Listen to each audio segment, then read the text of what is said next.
Bonsoir à tous et bienvenue dans votre journal et merci à vous de commencer la semaine avec nous. Avec nous ce soir sur le plateau, Éric Ourgued, porte-parole de l'UNSA Éducation. Bonsoir. Bonsoir.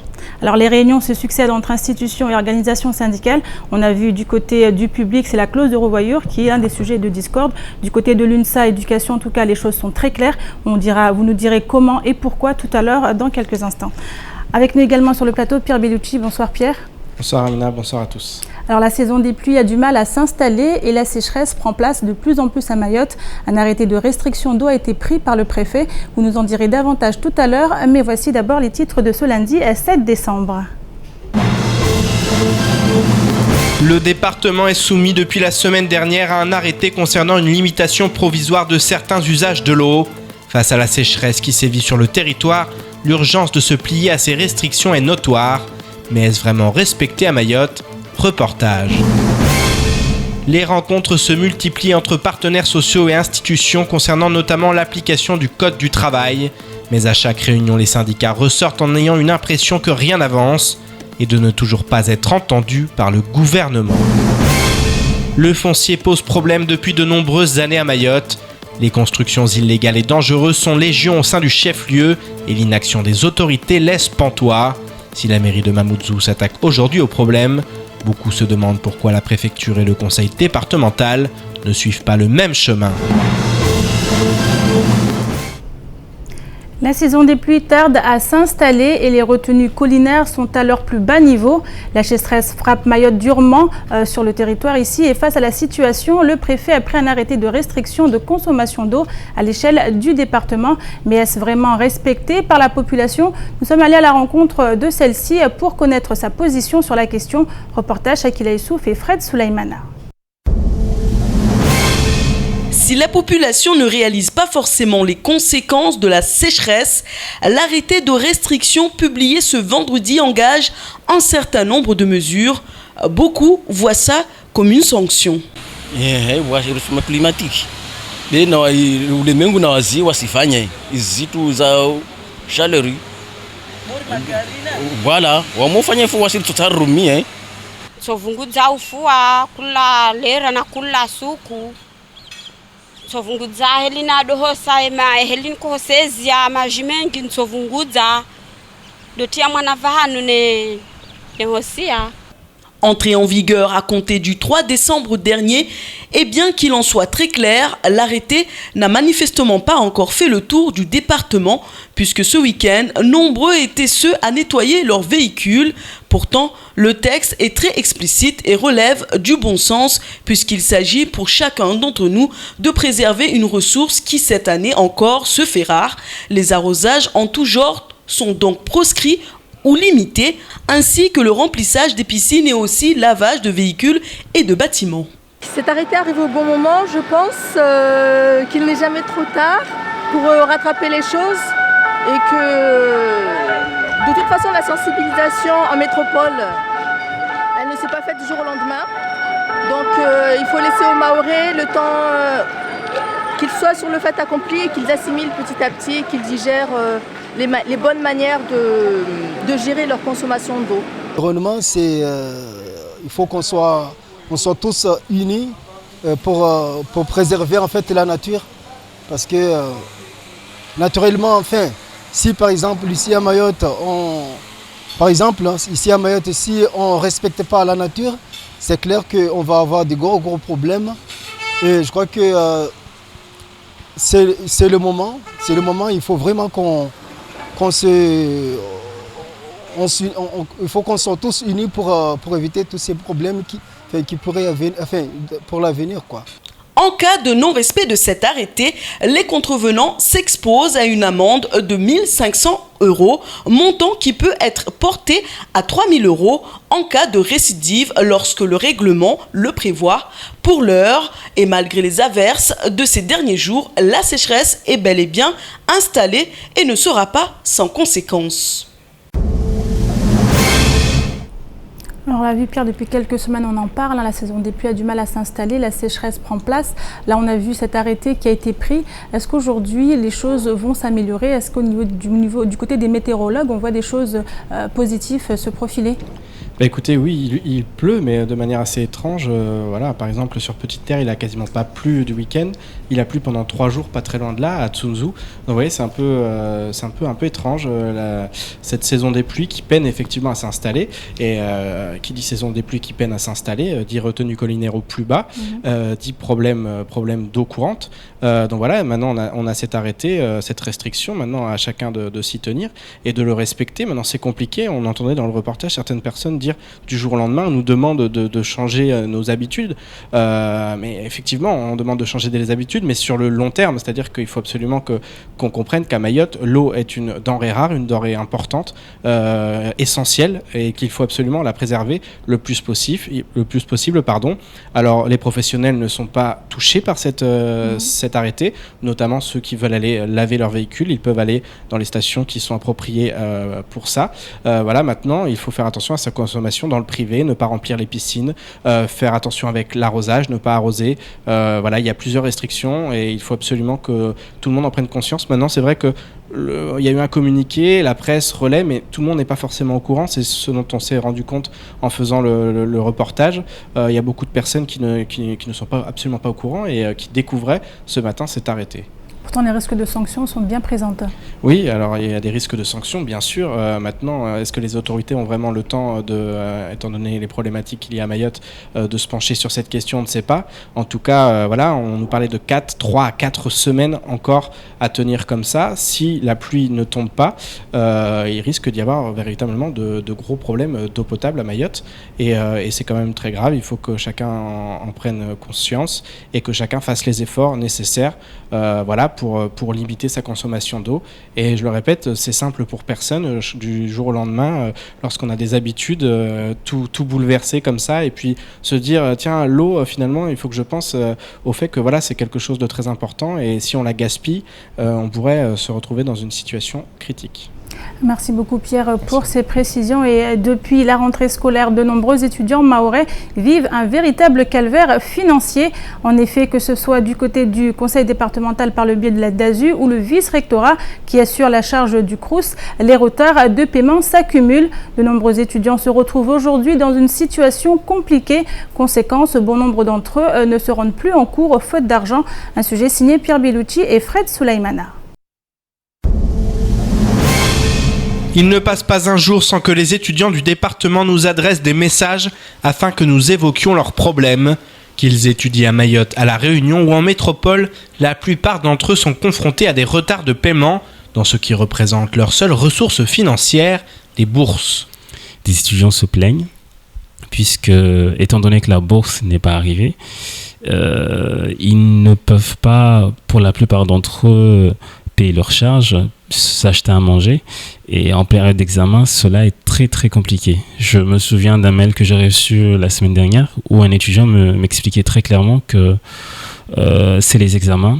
L'étudiant en question devait se réveiller tous les jours à 4h du matin, n'avait pas forcément le temps de prendre un petit déjeuner et est obligé de rester quasiment sans rien manger depuis le début de la journée jusqu'au soir. Le conseil départemental par le biais de la DASU est en charge du versement des bourses étudiantes.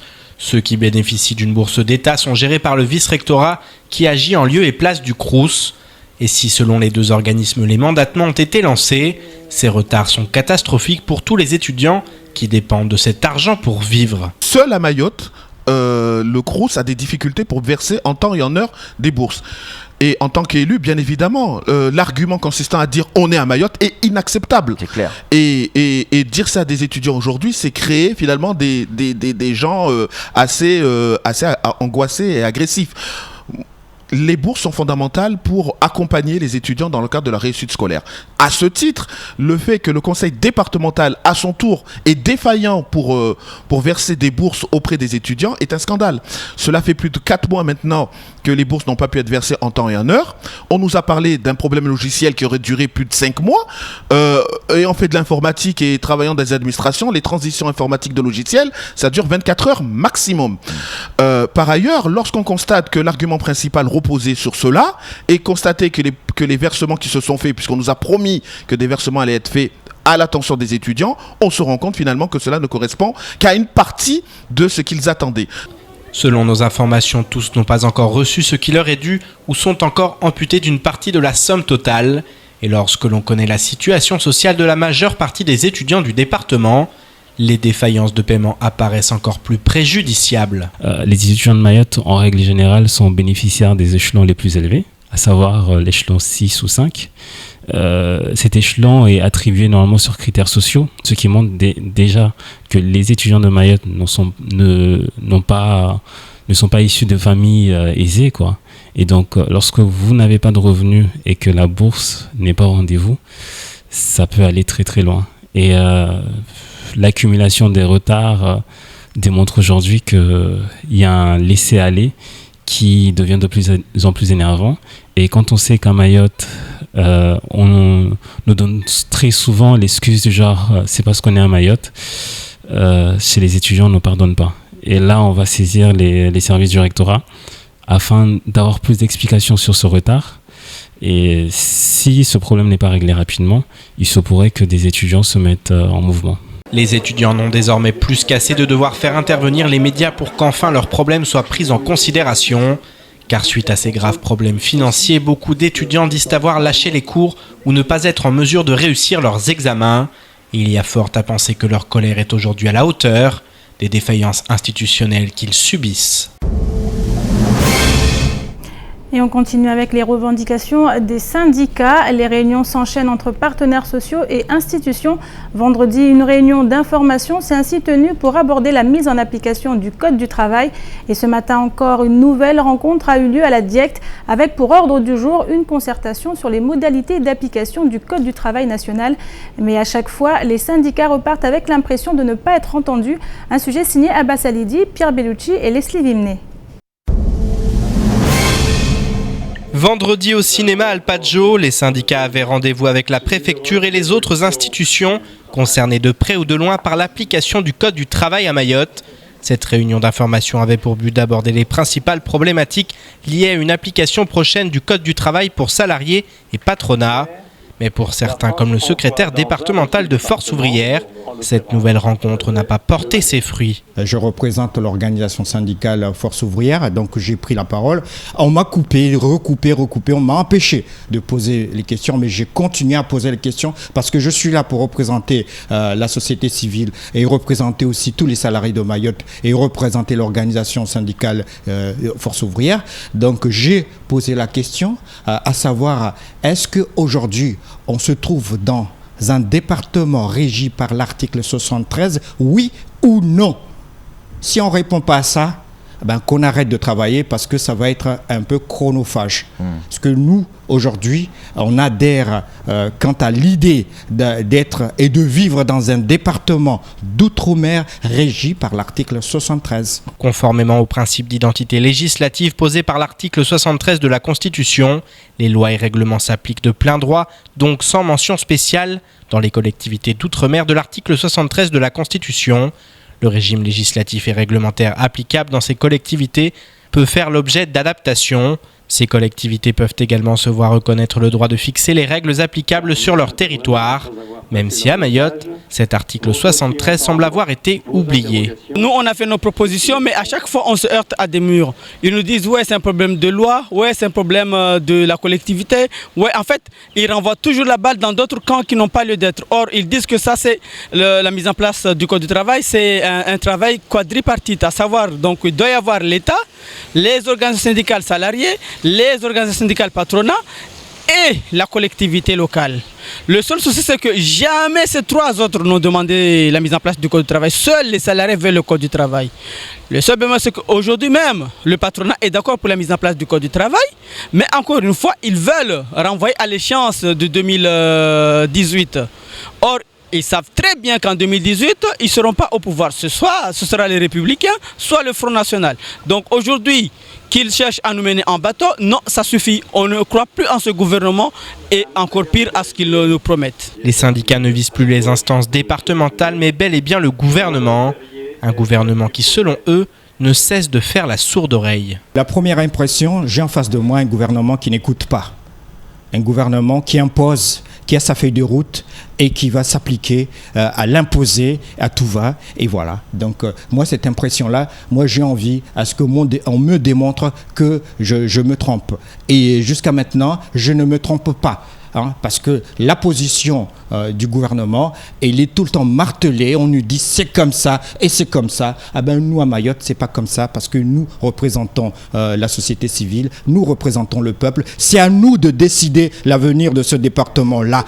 Depuis quelques jours, les rencontres qui se succèdent sont loin de donner satisfaction aux syndicats, qui pour la plupart préviennent que l'état d'urgence ne durera pas éternellement.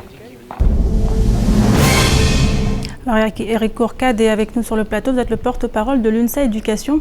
Alors du côté du public, on a vu, c'est la clause de revoyure qui posait problème, on l'a vu depuis le 29 septembre dernier, et des avancées semblent avoir été faites. Disons qu'aujourd'hui, c'est un soulagement parce que depuis le 29 septembre, nous n'avions pas de réponse à nos questions relatives à tout ce qui était... conséquence de la décision de la réunion interministérielle du 27 mai qui avait été ensuite finalisée par l'annonce du Premier ministre à Mayotte, c'est-à-dire le retour du décret 96. Nous n'avions aucune information là-dessus.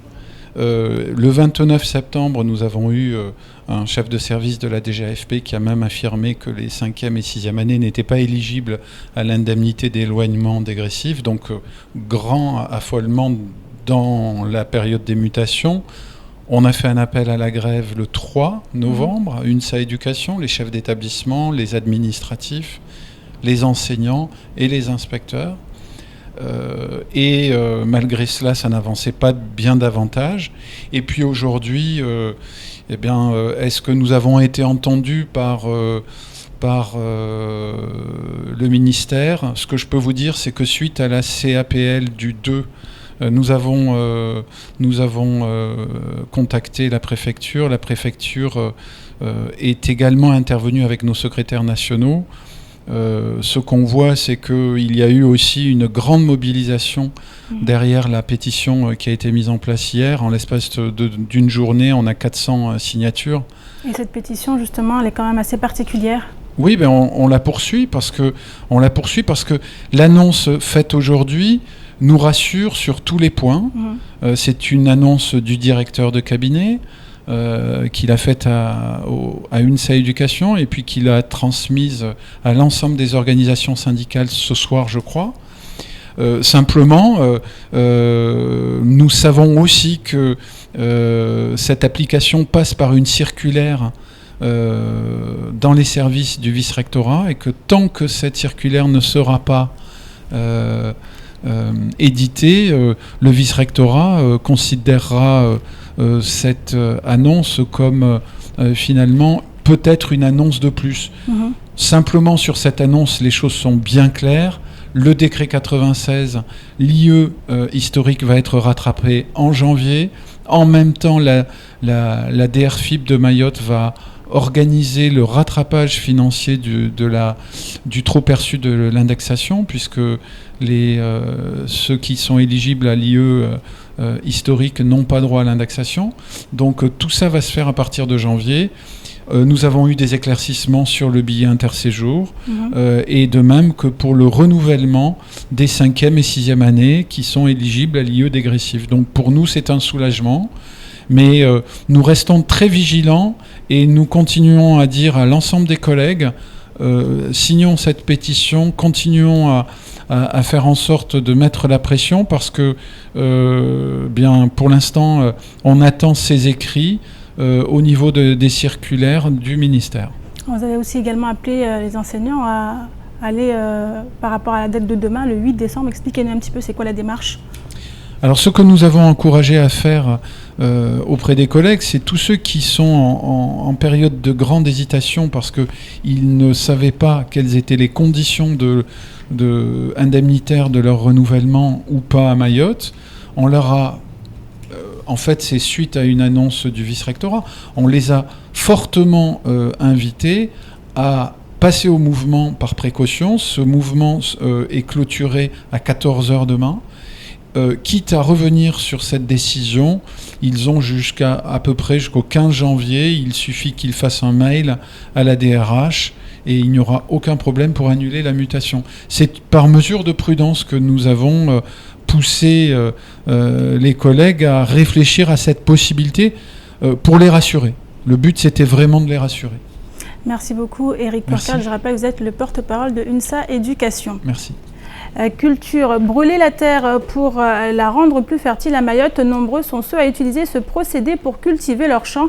Seulement, l'agriculture sur brûlis est une méthode qui dégrade la forêt et qui, à long terme, rend la terre infertile. Ainsi, nous nous sommes intéressés au risque de cette technique qui, selon Unfundi, va à l'encontre des pratiques d'un bon musulman et ne respecte pas l'environnement. Reportage Akila Youssouf et Leslie Vimné. Enflammer les terres, voici une pratique ancienne qui perdure à Mayotte. Problème, après avoir été brûlée, la régénération des sols dure maximum 3 ans. Ensuite, pour que la terre devienne à nouveau fertile, les agriculteurs mettent des engrais, ce qui fait que la terre ne produit plus naturellement. C'est en tout cas ce que tente de nous expliquer Laurent Opec. On nettoie une terre de sa fertilité naturelle et on est obligé de la renforcer par des engrais par la suite. Donc c'est un véritable problème. Mais au niveau environnement, c'est pas le problème principal. C'est que quand on fait du brûlis, on détruit l'humus principal de la terre, celle où vivent toutes les petites bestioles qui nourrissent le sol. Et cette terre qui est détruite, elle finit par se transformer en poussière. Et dès qu'il y a des eaux, cette poussière est entraînée par des eaux de ruissellement vers le lagon.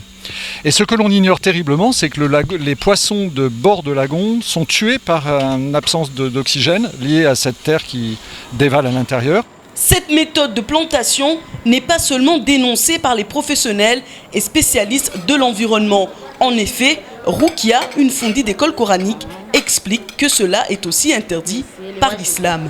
Moro onda malavuni wandwa limi malavu waisa watoa mabole yale matiti yale yobaki vale wajati ya moro watabu worongwamba waitabu wale shtuzo zokanzuzuri mana voka mabibi monti vale na kamtu kati ya moro shtulezie vale mabibi waya zituzile yale ikayangina siku kazika sawa sawa mana vata ayala rongwamba watilkal ayam nudawiluha baina nasi la ayati likaumin yankilun mwezi ngwenda ibadili zisuku ile toka olewo tele toka omeso.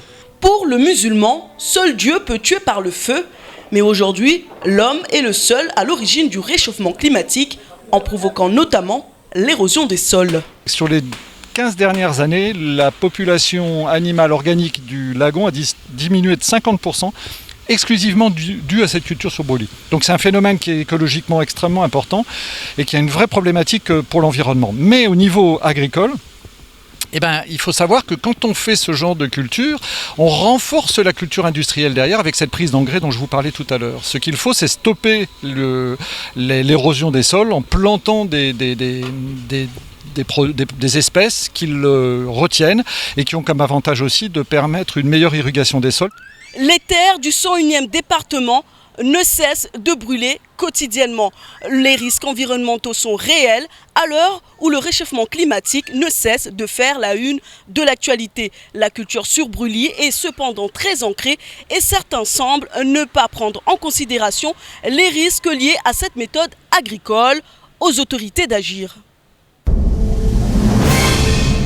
Je vous propose maintenant de faire un petit tour d'horizon du reste de l'actualité de ce lundi 7 décembre. C'est tout de suite dans l'actualité en bref. Alors que Mayotte subit une baisse de ses dotations de 0,7% et que les communes voient leur part octroi de mer amputée de 24 millions d'euros au profit du conseil départemental, le territoire ne bénéficiera pas non plus du fonds de soutien exceptionnel de 50 millions d'euros, pourtant dédié aux départements en grande difficulté financière. Jeudi 3 décembre, un communiqué mentionnait l'adoption à l'unanimité par le Sénat du budget de la mission Outre-mer. Si les autres DOM voient leur dotation progresser, celle de Mayotte recule de 0,7%. Ajoutez à cela l'amendement Aboubacar et la semaine s'annonçait difficile. Il restait cependant un amendement adopté mercredi dernier dans le cadre du budget rectificatif 2015, un fonds de soutien exceptionnel de 50 millions d'euros pour les départements en grande difficulté financière. 2 critères étaient requis pour être éligible, un taux d'épargne inférieur ou égal à 7,5% en 2014 et un rapport entre le montant des dépenses sociales, RSA, PMI et le montant des dépenses de fonctionnement supérieur ou égal à la moyenne nationale. Il n'en fallait pas plus pour que Mayotte soit écartée et ne touche pas les 3 millions d'euros auxquels elle aurait pu prétendre. En effet, au 31 décembre 2013, le nombre de bénéficiaires du RSA était insuffisant pour rétablir une dépense sociale supérieure à la moyenne nationale. Mais le montant de ce dernier était si faible, 37,5% du droit commun, que les allocataires ne se bousculaient pas pour y prétendre. Avec ce dernier revers, la semaine parlementaire s'achève une nouvelle fois, très tristement pour le 101e département. La dernière rentrée scolaire a connu un changement qui a quelque peu perturbé le réseau des transports. Le marché a été divisé en 5 lots, faisant ainsi travailler plusieurs groupements. Alors que les soucis de mise en place ne sont pas toujours complètement résolus, un autre problème se pose aujourd'hui. Les autocaristes n'auraient, selon eux, toujours pas été payés par le conseil départemental. Cela fait des mois que la situation perdure et elle devient difficilement tenable désormais. La grogne commence à se faire entendre avec en filigrane chez certains entrepreneurs la volonté de stopper les missions le temps que les règlements soient assurés. Tous sont payés à la prestation, soit au nombre de kilomètres parcourus. Selon la collectivité, il est indiqué que les factures non précises ou non détaillées empêcheraient des paiements, ce que réfutent les transporteurs agacés. Les caisses du département sont vides et sans doute est-ce la raison de ces perturbations. Il faut donc souhaiter que cela ne se manifeste pas sur le terrain, car lorsque les bus s'arrêtent, les barrages apparaissent. La semaine dernière, une perquisition avait été ordonnée dans le quartier de Manzarsois.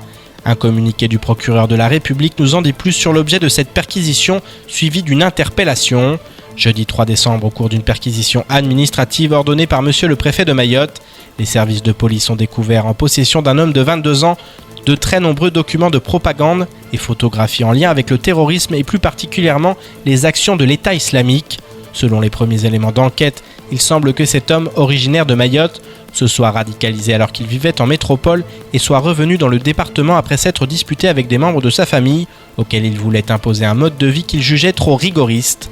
Selon ses déclarations aux enquêteurs, il envisageait de partir se battre en Syrie ou en Irak, aux côtés de l'État islamique. Présenté vendredi dernier au juge d'instruction, il a été mis en examen pour recel habituel d'apologie du terrorisme, délit puni d'une peine maximale de 10 ans d'emprisonnement et placé en détention provisoire. Pour l'heure, l'instruction se poursuit afin de déterminer les motivations de cet homme et sa dangerosité. Bien que l'information n'ait pas été confirmée par le parti Les Républicains, certaines indiscrétions laissent à penser qu'Alain Juppé sera sur le territoire mahorais le 20 décembre prochain. En effet, Margis Sudre, qui vient de lancer un comité de soutien en faveur d'Alain Juppé à La Réunion, annonce sur le site Réunion Première la présence de ce dernier sur l'île Bourbon le 21 décembre prochain. Et selon nos informations, l'ancien Premier ministre devrait atterrir à Mayotte la veille avant de prendre un vol le lendemain pour le département voisin. Quant à son éventuel programme à Mayotte, pour le moment rien ne filtre. Le foncier revient sans cesse sur le devant de la scène à Mayotte. Si la municipalité du chef-lieu a décidé de s'attaquer aux constructions illégales, la tâche est immense. En effet, des centaines de foyers précaires sont construits aux 4 coins du chef-lieu, souvent sans autorisation et dans des zones dangereuses. Ce matin, Faouzia Kordji est montée au créneau face à l'inaction de l'État et du département. Elle leur reproche de fermer les yeux sur ces habitations construites sans aucun respect du cadre légal.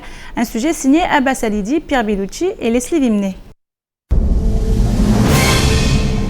À Mayotte, des milliers d'hommes, de femmes et d'enfants vivent dans des conditions de précarité extrême. Souvent arrivés de manière illégale sur le territoire, ils se sont installés sur des terrains inconstructibles et ne leur appartenant pas. Une situation qui dure depuis plusieurs années et qui s'aggrave aux grandes dames de Faouzia Kordji, qui ne cesse de dénoncer l'inaction des autorités. On parle de changement climatique, on me parle de pollution, quand je constate que c'est l'État elle-même qui pollue. Pourquoi? Parce qu'il laisse faire.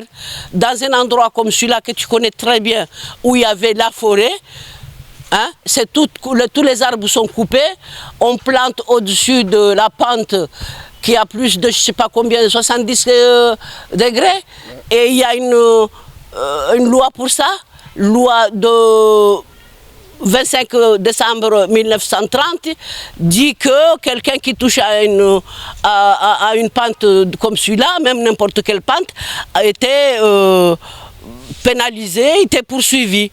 Aujourd'hui, l'État ne fait rien et on me raconte des salades. En effet, les lois en matière de construction ou de plantation ne semblent pas s'appliquer à Mayotte. Les autorités laissent faire ou ne semblent pas en mesure de lutter contre des constructions illégales, souvent dangereuses pour la vie de ceux qui les habitent. Sans compter les gênes occasionnés par l'insalubrité dans laquelle vivent ces familles. Regarde ce qui se passe.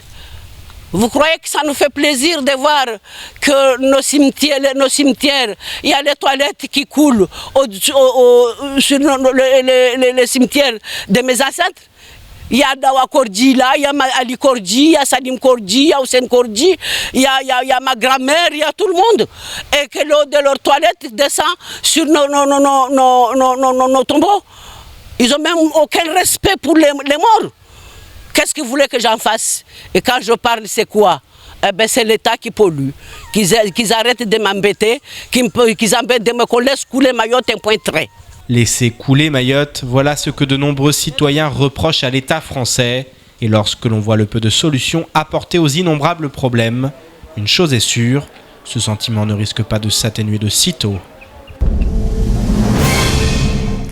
C'est la fin de cette édition. Merci à vous de l'avoir suivi. Une édition que vous pourrez suivre en rediffusion sur notre site l'infocoesie.fr et sur OM5. Dans quelques instants, vous serez en compagnie d'Ornella Perrine pour la météo. Juste après, retrouvez l'invité du temps de parole, Daniel Zaidani, conseiller départemental de Pamandzi. Il était ce matin au micro de Patrick Meillan. Et enfin, à 20h, ne ratez pas votre rendez-vous sportif K-Sport. Bonne suite de programme à vous sur KTV.